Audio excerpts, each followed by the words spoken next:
I'm really nervous about meeting Missy. Missy Elliott, that is. I'm told you don't mess about with this Rottweiler.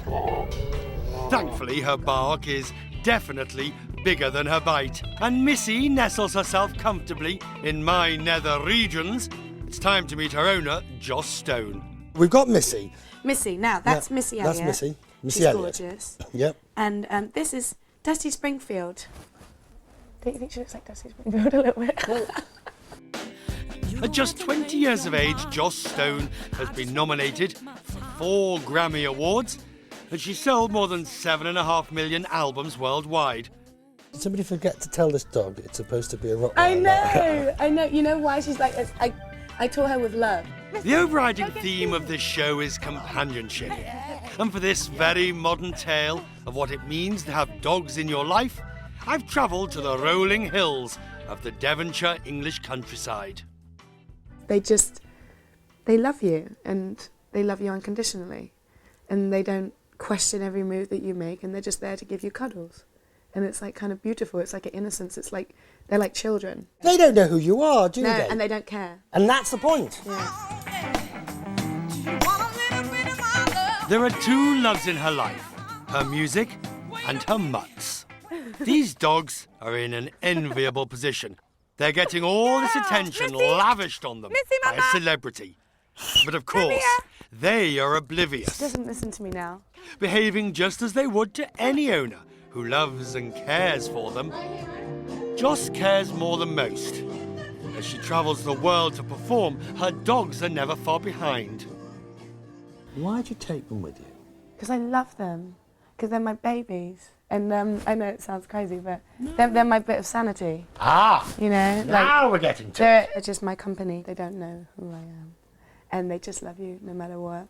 And they're great. Joss could never be labelled a diva, but when it comes to her dogs and their globe-trotting, no expense is spared. It's expensive to take the dogs, isn't it? It is, but it's worth it. Oh, God, you didn't even think... there wasn't worth even a it. moment of hesitation. Every night is a different hotel, but when they're there, it's kind of like coming home. Mm-hmm. It's like coming home to your brother or your sister. Dusty travels more than... She travels more with me because she can go underneath the seat. She just goes into her little house that she like loves. She gets very protective over her house. Right. If Missy tries to like sniff around it, she's like, no, that's my crib. So do they have pet passports? Yeah, they do. They are They do. somewhere in there. There's a chip. There's a chip. There's a chip in each of them. Right. So if they ever get lost, they know. But for travelling purposes, in and out of the UK, they can travel. They can travel, yeah. So passionate is she about her dogs that she's been voted Best Celebrity Pet Owner. This genuine and heartfelt love of animals came to the fore when Joss went to New Orleans to help in the aftermath of Hurricane Katrina. You tired? I don't understand. How do you guys get so... I saw this clip, this guy was like, I'm not leaving here without my dog. And that's completely fair enough. And they're like, well, you kind of have to. You know, we're not taking animals as well as humans. Well, at the end of the day, that's like I do treat it exactly the same. These are my kids. You're in Katrina. Yeah. Or you're in whatever. Yeah. One's coming with you. One may not. I would stay there and wait for the bus that would let me take both of them. And a lot of people did stay there. A lot of people did. And good for them. It's sad, but it is what it is. They're part of my life. Let me push you on that. They're dogs. Yeah, I know. They're dogs. They're dogs. They're dogs. That's They're people's dogs, lives. Joss. They're dogs. Yeah, but it's kind of like taking people's sanity away. It's taking their kids. Let me see. Which ones can come with us? All of them. All right. Come on. As we walk the dogs, it becomes clear to me how the animals keep Joss Stone rooted on the ground, or in this case, the mud. Okay. You crazy, crazy dog. What do you think about... I mean, you spent a lot of time in LA. Yeah. What do you think about the luxury pet? I think they're very much loved, and as long as they're looked after, then it's totally fine.